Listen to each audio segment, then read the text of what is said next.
So, one of the things most of you guys don't know, we were in the back. Mario was asking me a question. Mario asked me a question and says, what do you think about when you think about Kobe? And I said, the first thing that comes to my mind is my dad. He says, why your dad? I said, because, he's born August 23rd, 78. Yeah. I'm October 18th, 78. So you're six Right. and a half, 7 weeks older than me.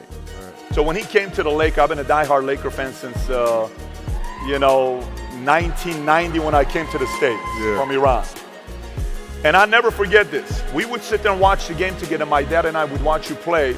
And one day, Lakers are playing against the 76ers.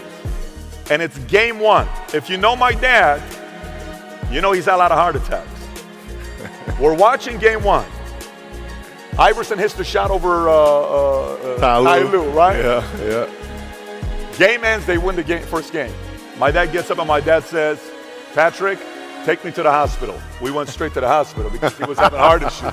So that's how much we go back watching you grow up. Watching you play. It was amazing doing what you did for one organization for 20 years. But, before we get into it and kind of talk about what you're working on today and some of the mental toughness stuff here, if I was in high school with you, outside of your game, outside you playing ball, who was Kobe Bryant as an individual and personality in high school? We were in high school together. Much the same that I am now, actually, which is extremely curious. Extremely curious. I had a great teacher in high school. Her name is Jane Mastriano, who I'm still very close to. And she sparked my curiosity in writing. And the reason why I felt it was important at the time was not for the writing's sake, or not for storytelling purposes, but there are things in story, inherently in story, that can help me be a better basketball player, be a better teammate, better leader, understand emotions better. So that's why I got into storytelling, actually. So just insanely curious, man. And trivial things weren't going to pull my attention. It had to be things weren't going to pull my attention. It had to be things that I had a purpose. I wanted to be one of the best basketball players to ever play. And anything else that was outside of that lane, I didn't have time for. At what age did that goal become crystal clear? I made that deal with myself at 13 years old. At 13 years old? 13 years old. That's the deal I made. You were crystal clear about it? Crystal clear. And where did inspiration come from? The love of the game. The love of the game, the challenge. Like I would watch Magic play, I'd watch Michael play, and I would see them do these unbelievable things, and I'd say, can I get to that level? I don't know, but let's find out. And so that curiosity to see where I could push this thing led me down that path, I think. Led you down that path? I think so. Now, were you always competitive from the day you were born? You were super competitive? Competitive with things that I participate in. So I'll put it to you this way. So Michael is competitive in all things that don't make sense, right? Ping pong. Yeah, it's just, you know what I'm saying? So he would try to get me to play golf all the time. Mike, I know about you. I've written books report about you in elementary school. I know you started playing golf when you were in Carolina. So that means if I'm doing the math, you've been playing golf for 100 fucking years. I have not picked up a golf club. Ever. The last thing you're going to do is get me on a golf course and annihilate me. Not going to do it. You've never picked up a golf club? No, I did it one time and I was hitting 400-yard grounders. And so it got my competitiveness going. I got to learn this game. But then I broke my finger during that year, and then I couldn't play much, and that was it. So the one thing when I see with you, and I think about brain, and I think focus. How so many different things brain can get distracted on, and I'm going to put focus on this and focus on this and focus on this. Mm-hmm. Do you think one of the edge you had over everybody else was the biggest percentage of your focus was on one thing? Mm-hmm. Do you see it that way? That was my edge over everybody else? I do.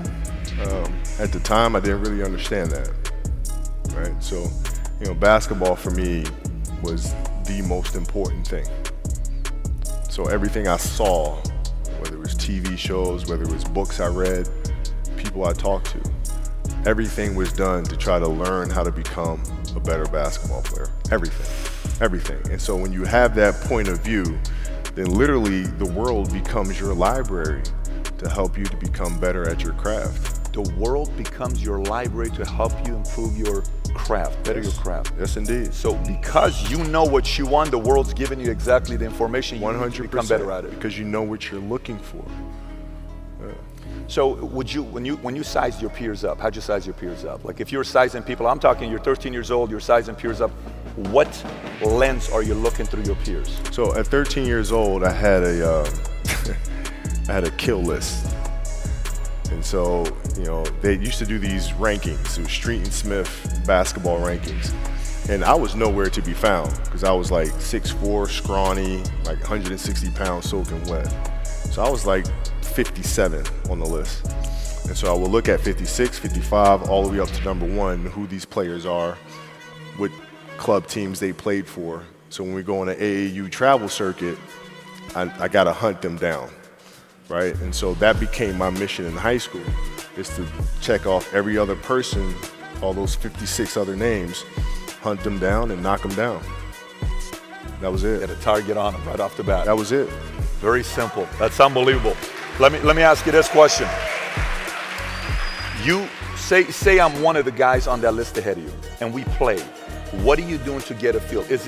Is your mind like, are you asking, let me see if this guy's better than me in this side and this side and this side? Or are you just going saying, I'm gonna kill this guy? Well, it depends what year. So like at 13 years old, I played the longer game because my game wasn't about being better than you at 13. It was to be better than you when the chips are really on the line. So when we played at 13, I would size you up and see what your strengths and weaknesses are. How do you approach the game? Are you silly about it? Are you goofy about it? Are you good at it just because you're bigger and stronger than everybody else? Right? Or is there actually thought and skill that you put into it? Right? And when I'd play to my weaknesses. I wouldn't play to my strengths. I played to my weaknesses. Because when you're playing summer basketball, there's so many games. So there's not a lot of skill work being done. So when are you going to get better? Right? When you're playing in competition situations, you're only playing to your strengths. Why? Because you want to win. Right? So what I would do, I was work on the things during those games that I was weak at. Left hand, pull-up jump shot, post game. Right? So I have a strategy. And so then fast forward to when I'm 17, and my game is completely well-rounded, and that player at 13 that I saw at 13 is still doing the same shit at 17. Now you got a problem. That's right. You got a problem. And you saw that. You got a problem. And by the way, let me ask you. So that's high school. You go into the league. When you're going into the league, you're going with a lot of guys that were, same age, same class as you were going in. Yeah. Were you sizing those guys at the same exact way as you did in high school? I did, but in the NBA, it was actually easier.